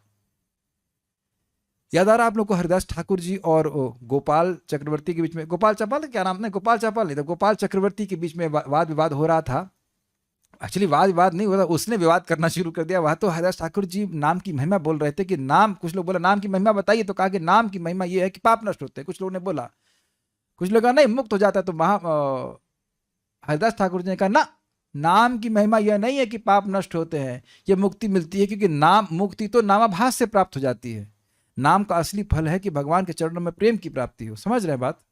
तो वो इस बात को समझ नहीं पाया था। तो जो नाम उच्चारण कर रहे हैं उस सबसे बुद्धिमान लोग हैं, क्योंकि बिना किसी प्रयास के, जैसे मैंने आपको बताया, बहुत थोड़ा, बहुत अल्प प्रयास से असीमित वस्तु प्राप्त हो रही। और कितनी सुंदर बात है, बहुत सुंदर बात है कि ऋषभ देव बोल रहे हैं कि दिव्य तपस्या करो, और चैतन्य महाप्रभु भगवान श्री कृष्ण, वही भगवान कह रहे हैं कि कलयुग में कोई तपस्या की जरूरत नहीं है, केवल हरे कृष्णा कृष्ण कृष्णा हरे हरे, हरे राम राम राम हरे। यह भी तो करने में लोग कठिनाई हो रही है। यह भी नहीं कहा जा रहा है कि मन लगाओ, खाली बोलो हरे कृष्णा कृष्ण कृष्णा हरे हरे, हरे राम राम राम हरे हरे। और ईमानदारी से अगर वाकई विश्वास है दो कौड़ी का कि अगर इससे भगवान के धाम की प्राप्ति होती है, तो व्यक्ति अब अभी से तैयारी करेगा सुबह उठने की, और कुछ उसके लिए महत्वपूर्ण नहीं है। Everything is useless. यहाँ पे घोड़ सवारी की जा रही है, इसमें घोड़े हम स्वयं हैं, समझ में आया? घोड़े को ऐसे बांध देते हैं ना, इधर देखो ना लेफ्ट देखो ना राइट देखो, क्या दिख रहा है? सुबह 3 बजे या 3:30 4 बजे उठना है भाई, जब करना है भाई, नौकरी पे आना, जो कुछ भी करना है, लेकिन ये दिख जाए, उसके बाद जो दुनिया में होता रहे कोई फर्क नहीं पड़ता, कुछ भी फर्क नहीं पड़ता। हु केयर्स डैम जिसे कहना चाहिए, कुछ फर्क नहीं पड़ता, कुछ भी होता रहे। आपका 16 माला हो गया, आपका टिकट रेडी भगवान के पास, चलो तैयार हो जाए। बहुत अच्छी बात बोल के हम यहाँ पे रुकेंगे, फिर थीम चेंज जाएगी। शिला मुकुंद दत्त प्रभु प्रभुपाद जी के शिष्य हैं, बहुत अच्छे हमारे भक्त हैं। वो बोल रहे थे कि प्रभुपाद जी ने हमें टिकट दिया है भगवान के धाम जाने का, अब हमारा दायित्व है कि इस टिकट को हम डस्टबिन में या बिल्कुल फेंक ना दें, बस, है ना? तो इस बात से हम यहाँ रुकेंगे कि चतुर पुरुष वही है या चतुर महिला वही है जो भगवान श्री कृष्ण की सेवा करके भगवान के धाम की प्राप्ति करने का सरल मार्ग को स्वीकार करे। ओके एक प्रश्न है, when we are mahatma why I still make plans for sense gratification even after knowing a little bit that it can not make me happy, it feels like a karmi. बहुत अच्छा प्रश्न किया। यदि मैं महात्मा हूं तो मैं इंद्रिय तृप्ति की भावनाओं से पूरी तरह मुक्त क्यों नहीं हूं? अगर आप लोगों को याद हो या नहीं, ये भक्ति में आने की योग्यता कही जाती है। कृष्ण कथा सुनने में रुचि है लेकिन भोग से पूरी तरह से विरक्त नहीं है। मुझे पता है अच्छी बात क्या लगती है कि वही बात घूम घूम के पूछते हैं लोग, और मैं वही बात फिर से बता देता हूं। अपनी समझने का प्रयास कीजिए। भक्ति में देखिए 3 योग है, कर्म योग, ज्ञान योग और भक्ति योग। तो ज्ञान योग उन लोगों के लिए है जो बहुत विरक्त है, तो वो करते करते उनका हृदय भी सूख जाता है। और कर्म योग उन लोगों के लिए है जो बहुत आसक्त है। उनसे अब ये कहा जाए कि 1 घंटा भर जो है तुम क्लास में बैठो तो नहीं बैठा जाएगा। क्या आप ऐसे लोग जानते हैं? हमारे रिश्तेदार कहते हैं ना हम 1 घंटा से अधिक नहीं, ना 15 मिनट आधे घंटे से अधिक नहीं बैठ सकते, बैठ ही नहीं सकते, इतने वो आसक्त है। और भक्ति योग किसके लिए है? जो ना तो पूरी तरह से आसक्त है और ना पूरी तरह से अनासक्त है। इतना भी अनासक्त नहीं है कि इडली सांभर भी अच्छा नहीं लगता है, इडली अच्छी लगती कोई दिक्कत नहीं, लेकिन इडली को भगवान को भोग ला के ग्रहण करेंगे। इतना भी आसक्त नहीं है कि कर्म में ही पड़ा हुआ है और कथा सुनने का मौका भी नहीं है। और आप मानेंगे कि हम सब लोग इसी तरह से हैं? मतलब किसी का थोड़ा अधिक होगा, किसी का थोड़ा कम होगा। अच्छा, तो फिर प्रगति कैसे करेगा? क्योंकि कथा में रुचि है तो कथा स्वयं ही उसके हृदय में विरक्ति जागृत कर देगी। भगवान की भक्ति को बढ़ा करके भक्ति जैसे बढ़ती जाएगी तो भाई 2 बच्चे पैदा होंगे, ज्ञान और वैराग्य। अच्छा, वैराग्य कैसे पैदा होगा? वैराग्य छोटा भाई, ज्ञान बड़ा भाई। ज्ञान क्या मतलब? भगवान का ज्ञान, भगवान का अनुभव। भगवान का अनुभव प्राप्त होगा तो बड़ा हो गया, तो उसके कारण छोटा भाई वैराग्य उत्पन्न हो जाता है, यानी भगवान से इतर हर वस्तु से वैराग्य हो जाता है। जैसे मैं समझ रहा हूँ हर भक्त को यहाँ पे कम से कम प्रजल्प से तो वैराग्य होने लग गया होगा। फर्जी की बातें लोग करने आ जाते हैं, कभी करने को प्रवृत्त हो भी जाए हम लोग, ये क्या कर दिया, ये तो समय खराबी हो गई है कि नहीं? ये भी एक बहुत अच्छी बात अभी बोल रहे हैं श्याम मुरारी प्रभु की, समय कहाँ है। हम तो बता रहे थे रेवती को कि एक्सपीरियंस कर रहे हैं कि कितनी व्यस्त होना पड़ रहा है, ये करना है, वो करना है, जॉब करना है, ये करना है, ये करना, वो करना, पूरा दिन चला जाता है इसमें, जबकि ऐसे बाहर से लगे कुछ भी नहीं करना हो रहा है। It's not a easy life in Krishna. Easy life means समय कहाँ, इतना सारा कार्य करने के लिए। हाँ, बाहर वाला लग रहा कि तुम लोग तो कुछ करते ही नहीं हो। बताइए, सुबह 3 बजे से 9, एक सर्विस की ड्यूटी तो सुबह लग जाती है, 3 से 9 6 घंटा है कि नहीं? लोगों को 6 घंटे की ड्यूटी होती है तो 6 घंटे वहां लग गए, शाम फिर उसका 1.5 घंटा क्लास, उसका फिर तो उसके बाद भी लगता है कुछ किया ही नहीं आज दिन भर में। लिटरली एक टांग से नाचते हैं वक्त, एक टांग से नाचते रहते हैं कि नहीं? इधर जाना है, वो जब करना है, ये करना है, और 4 माला और कर लूँ, 2 माला इधर कर लूँ, है कि नहीं? मेरा शरीर अभी थोड़ा साथ नहीं दे रहा है, सेंस थोड़ी सी मतलब पूरी तरह स्वस्थ नहीं हूँ, अभी हो जाने दीजिए, शायद 1 साल के बाद स्वस्थ हो जाऊंगा, फिर देखना। हाथ पीस रहे हैं अपना, थोड़ा और स्वस्थ हो जाए उसके बाद। जस्ट सेइंग कि दिस इज, समझ गए ना? तो इतना एंगेजमेंट है कि अब भगवान की भक्ति के कारण अपने आप ही इंद्रिय तृप्ति से विरक्त हो जाता। और बताऊं कोई इंटरेस्टिंग बात, फिर भी भगवान इंद्रिय तृप्ति का अनुभव भी देते हैं। भाई करके देख लो कि तुम्हें सुख मिल रहा है क्या? अरे हाँ, टाइम भर, हाँ प्रभु जी, भगवान आप सही कहते हैं, कुछ नहीं रखा है। ये बहुत सुंदर बात है। तव विक्रीडितम कृष्णा नृणाम परम मंगलम कर्ण पीयूषम आस्वाद्य तजंती अन्य स्पृहाम जना। भगवान श्री कृष्ण की कथा श्रवण कीर्तन करने से व्यक्ति हर स्पृहा को छोड़ देता है, लेकिन और मुक्ति की स्पृहा को भी छोड़ देता है, लेकिन कथा की स्पृहा को नहीं छोड़ता। कथा में इतनी मादकता है। अरे इस जगत में लोग, मैंने जानता हूं, वो ड्रग्स लेते हैं, एक व्यक्ति हैं, तो वो अपने परिवार के ध्यान नहीं रखते। समझ में आ गया शिक्षा क्या प्राप्त हो रही है? समझ में आ गया ना? तो जब ड्रग लेने वाला व्यक्ति परिवार को भूल जाता है, तो ये तो हाईएस्ट ड्रग है कथा। इसको लिया जाए, सारे नशेड़ी साथ में इकट्ठे रहे दोपहर शाम, इससे पहले दोपहर सुबह वाली का नशा समाप्त हो, फिर एक चढ़ा लीजिए शाम को कथा कीर्तन, अपने आप जगत की आसक्ति, परिवार की आसक्ति से मुक्त हो जाएगा। ये मेरे शब्द नहीं है, ब्रह्मा जी बोलते हैं कि जब तक यावत कृष्ण न ते जना, जब तक व्यक्ति कृष्ण आपका नहीं होता तब तक उसका घर तावत कारागृहम गृहम, उसका घर कारागृह की तरह बंधन। क्यों ऐसा बंधन है कि घूमेगा कहीं, लगा नहीं है बंधन, लेकिन घूम कर फिर उसी सेल में आ जाता है।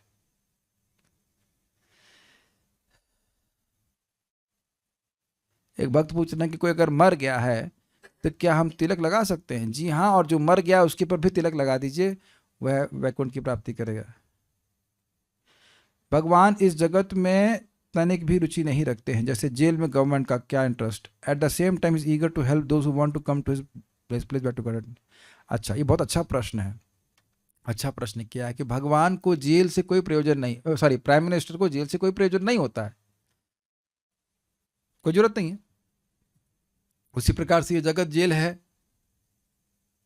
तो भगवान यहाँ पे क्यों आते हैं? ठीक है, जेल से कोई प्रयोजन नहीं है, और आपका अगर बच्चा वहां हो तभी प्रयोजन नहीं रहेगा। क्यों भाई? कृष्ण प्रभु क्या कहते हैं? एक हम भक्त को जानते हैं जिस झूठे आरोप में उनके पति अभी जेल में है, तो क्या वो पत्नी दुखी नहीं है? ऐसे उनको जेल से कोई मतलब नहीं है, सही बात है ना? लेकिन उनका खुद का बच्चा किसी वजह से हो जेल में, तो क्या हम सब भगवान के बच्चे नहीं हैं? भगवान नहीं चाहते इस जगत में हम रहें। ठीक है, और कोई प्रश्न यहाँ पे नहीं है। आगे हम अब यहाँ तक हम लोग तेभ्यो ज्ञान विमुक्त भक्त परमा की व्याख्या सुन चुके हैं। उसके आगे फिर होगा। मैं एक बात और बोलना चाहता हूँ कि देखिए, प्लान किस चीज़ का बनाते हैं जिसका अनुभव नहीं होता, मोस्टली इसके लिए प्लान बनाते रहते हैं, ये कैसा होगा वो कैसा होगा। भगवान इसीलिए भक्तों को जीवन में कुछ भोग प्रदान करके भी देख लेते हैं ना। ध्रुव महाराज थे कि नहीं, बताइए? ऐसे थे कि नहीं, बताइए? ध्रुव महाराज कितना वो सोचे थे कि हम ब्रह्मा जी से बड़ा राज्य प्राप्त करेंगे। उतनी इच्छाएं तो किसी की नहीं ना, यहाँ पे है कोई ब्रह्मा जी से बड़ा या राज्य प्राप्त करने के लिए? और वो भी व्यक्ति 4-5 महीने में भी गंभीर भक्ति करके पूरा विरक्त हो गया। यहाँ कोई ऐसा व्यक्ति है जो देवताओं को हत्या करना चाहता हो? कोई माता जी ऐसी? और आप जानते हैं कि दिति का कितना घोर संकल्प था कि अपनी ही को वाइफ, क्या बोलते हैं, सौत बोलेंगे, जो भी बोलेंगे, उसमें भी इंद्र जो देवता है उनको मारने के लिए पुत्र चाहती थी। और भक्ति करी 1 साल, चित्त परिवर्तित हो गया, तो वो बच्चे जो पैदा हुए वह इंद्र के अनुगामी हो गए। तो क्या उससे घोर है हमारा चित्त? पूतना भगवान को मारने के लिए आई थी, और तब भी भगवान उसका अच्छा देखे। ये समझ लीजिए कि भगवान सब कुछ जानते हैं, अपने भक्त को दोषों को नहीं जानते, ना वो देखना चाहते हैं ना वो छोड़ना चाहते हैं। बस वही देखना चाहते हैं कि मेरा सेवा करना चाहता है। अपने आप भगवान की भक्ति करते करते व्यक्ति मुक्त हो जाता है। एक भक्त बोल रहे हैं कि पहले जब मैं माला नहीं करती थी और अगर कोई सेंस ग्रेटिफिकेशन करती थी तो बहुत ज़्यादा गिल्ट होता था, बट कल मैं उस सेंस ग्रेटिफिकेशन में फिर से लग गई, बट मुझे ज़्यादा गिल्ट नहीं हो रहा है। क्यों? देखिए, गिल्ट नहीं, ये बताइए कि बोरिंग नहीं लग रहा है आपको इंद्रिय तृप्ति? ये बार बार समझने का प्रयास कीजिए। एक व्यक्ति है जो महाभोगी है और एक व्यक्ति है परमहंस अवस्था, हम सब लोग बीच में हैं। अगर ये बताइए कि अगर आप भोग में पूरी तरह सुख ले रहे होते तो क्लास में कैसे आए? क्यों आए क्लास में, बताओ? मैं कहूँ कल से क्लास में मत आओ, उसी भोग में प्रवृत्त रहते हो। जो भी तुमने जो भी भोग किया, आहार निद्रा भय मिथुन के अलावा है कौन सा, जो भी भोग में प्रवृत्त हुए, ये बताइए मैं कह दूँ कल से क्लास में मत आओ, ये क्यों नहीं आएंगे? तो अरे बाप की क्लास मेरे बाप की क्लास, मैं बाप के बारे में बता रहा हूँ, क्यों नहीं आएंगे? आएंगे, हमने डोनेशन दिया, हम जरूर आएंगे, जो भी दिया हो नहीं दिया से मतलब नहीं है। This shows this you are interested. बार बार समझने का प्रयास कीजिए, हम लोग पैसे के लिए कथा नहीं कर रहे हैं, इससे कोई नौकरी पैसा नहीं मिलेगा, फिर भी रोज कर रहे हैं, मतलब हमको सुख मिल रहा है ऐसे करने में। इसमें लगे रहिए और बढ़िया से नाम जप करने का प्रयास करिए, जितना शक्ति है। जो कुछ भी है वो सब गायब हो जाएगा, मैं अपने अनुभव से बता रहा हूँ, सब कुछ गायब हो जाएगा। Krishna takes care of everything. शृण्वताम स्वकथा कृष्णा पुण्य श्रवण कीर्तन हृदयंतस्थ भद्राणि विधुनोति श्रुस्वताम। भागवत का शब्द गलत नहीं हो सकता है। थोड़ा धैर्य रखिए, भक्ति करते रहिए, श्रवण कीर्तन करते रहिए। This is my amazing experience. I have lived a life of ब्रह्मचारी, ब्रह्मचारी के रूप में भी था, और यहाँ गृहस्थ में भी देख रहा हूँ, फीलिंग ही नहीं आ रही गृहस्थ की, पता नहीं कब आएगी। काम ही ब्रह्मचारी वाला कर रहे तो गृहस्थ की फीलिंग कैसी आएगी? आ ही नहीं रही है, क्या करा जाए बताइए? नहीं आ रही तो अच्छा है ना। आपको लोग लग रहा है कि मेरा लेक्चर कुछ चेंज हुआ है, हम तो ये हैं, हम तो बस गिर गए हैं, ऐसा कुछ नहीं ना। है कि नहीं? आवाज तो यहां से आ रही थी, यहां से तो नहीं आ रही थी ना।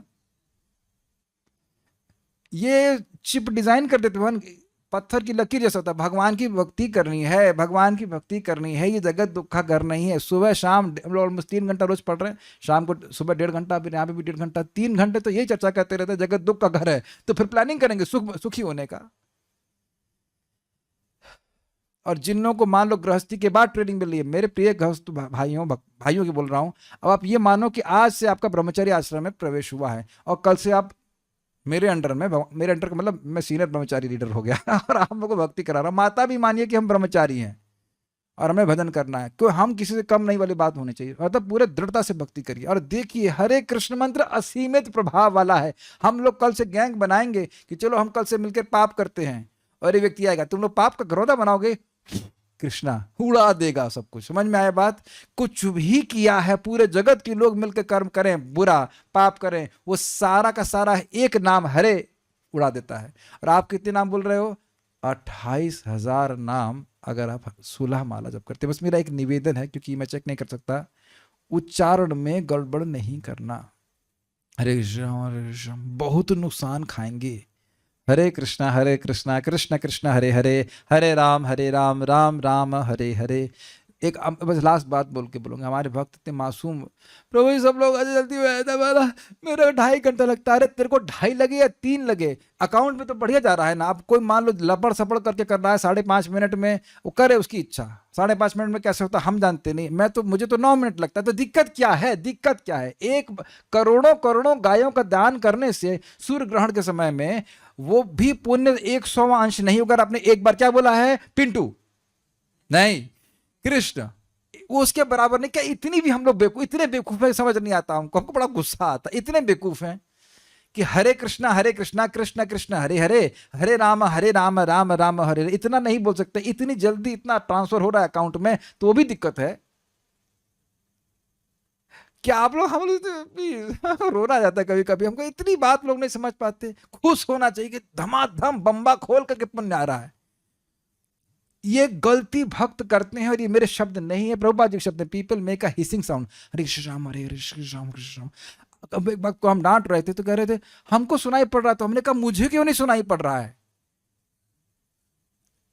जैसे मैं जो बोल रहा हूं मुझे सुनाई पड़ रहा है, तो आपको भी सुनाई पड़ रहा है कि नहीं? ऐसा बोलो कि मुझे सुनाई पड़ा, आप लोग सुनाई पड़ेगा, तो हम लोग समझ में आ रहा है। हरे कृष्ण कृष्ण कृष्ण हरे हरे। मैं देखिए, मैं जैसे जब करता हूँ हरे कृष्ण कृष्ण कृष्ण हरे हरे, हरे राम राम राम हरे हरे, ऐसे ही करता हूँ। और मेरी बात समझ लीजिए, जो करते हैं वैसा ही करने का अभ्यास बन जाएगा। हरे कृष्ण राम हरे हरे, फिर वो उसको तोड़ना मुश्किल हो जाएगा। तो इसलिए अभी भी मौका है, स्पष्ट रूप से बोलने का प्रयास कीजिए। अरे लगे 3 घंटा, ये मेरी बात नहीं है, पर मुझे राधा गोविंद महाराज बोलते हैं भौतिक काम करने चाहिए जल्दी जल्दी। अच्छा प्रजल्प करना 1 मिनट 10 मिनट, जल्दी करो जल्दी करो जल्दी करो। समझ में आया? इंद्रिय तृप्ति करना, हम जल्दी जल्दी करो, निपटाओ उसको 10 मिनट में। लेकिन भजन के लिए खूब टाइम होना चाहिए।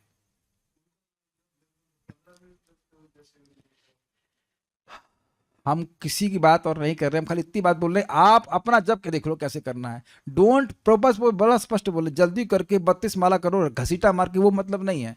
जो भी स्पेस जो भी पेस आपको ठीक लगे और आपका उच्चारण ठीक हो, बहुत बड़ा पुण्य कमा रहा है व्यक्ति। जितना पुण्य होगा उतने ही भगवान की भक्ति में दृढ़ता होगी। ये शाम तो अंतगतम पापम जननाम पुण्य कर्मणाम ते द्वंद्व मोह निर्मुक्ता भजन्ते माम दृढ़व्रता।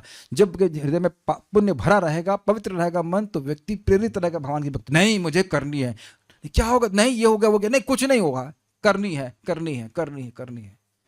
ओके ओके, हम बहुत सारे प्रश्न हो जाएंगे। 6 मिनट में एक माला कंप्लीट करता हूं, आप अपनी रिकॉर्डिंग स्वयं सुन लीजिएगा कि कैसी लगती है माला वो। 6 माला करके और अच्छे से उच्चारण कर नहीं, ये भी चलेगा नहीं, 6 क्या कि एक और लगा दीजिए, 16। देखिए मेरा अगर सामर्थ्य होता ना तो मैं कहता एक माला करोगे तो भी चली जाओगे भगवान के धाम, लेकिन प्रभुपाद जी ने, हमारे पास सामर्थ्य नहीं, प्रभुपाद जी आचार्य वो बता रहे 16 माला करेंगे तो ये खुल सिमसिम है, खुल सिमसिम बोलते हैं ना, दरवाजा खुल जाता है, तो वैकुंठ का दरवाजा दिख रहा है। कितनी नालायक है ये, बच्चा नहीं हुआ ना आपका भी, तो ये तो नहीं कह सकते कि अभी आपके रात में बच्चा परेशान कर रहा है, क्या बहाना है, उठ जाओ 3 बजे। अरे कितनी बहुएं दोपहर में सोती हैं कि नहीं सोती हैं, सो जाओ दोपहर में, क्या होगा, यही तो सुनने में है कि बहू हमारी आलसी है, कोई दिक्कत नहीं है, क्या दिक्कत है। कम से कम सुबह जब उठ के 3 बजे जब करेंगी तो कोई बोलने वाला तो नहीं होगा, कम से कम उस समय तो गृहस्थी से बाहर निकलिए। एक बोल रहा है 15 मिनट में एक माला हो तो कैसे 10 मिनट में करें, भाई हमको पता नहीं, 15 मिनट तो नहीं लगना चाहिए। एक सांस में आप 1 मिनट में आप 8 बार महामंत्र बोल सकते हैं बड़े आराम से, 7 तो बोल ही सकते हो, ठीक है ना। तो 12 × 96 अब गिन लीजिएगा, वो होता है इसमें लोग सो जाते हैं, 15 मिनट वाले जो है प्राय सो जाते हैं। 15 एक होता है हरे कृष्णा, इतना भी स्लो नहीं होना चाहिए, जो सामान्य तरह से बोलिए। प्लीज इस बात को गंभीरता से स्वीकार कीजिए। Okay, now will surely and will हम बस पारायण करेंगे और रुकेंगे। श्री उपदेशामृत ग्रंथ की जय, श्रील प्रभुपाद की जय।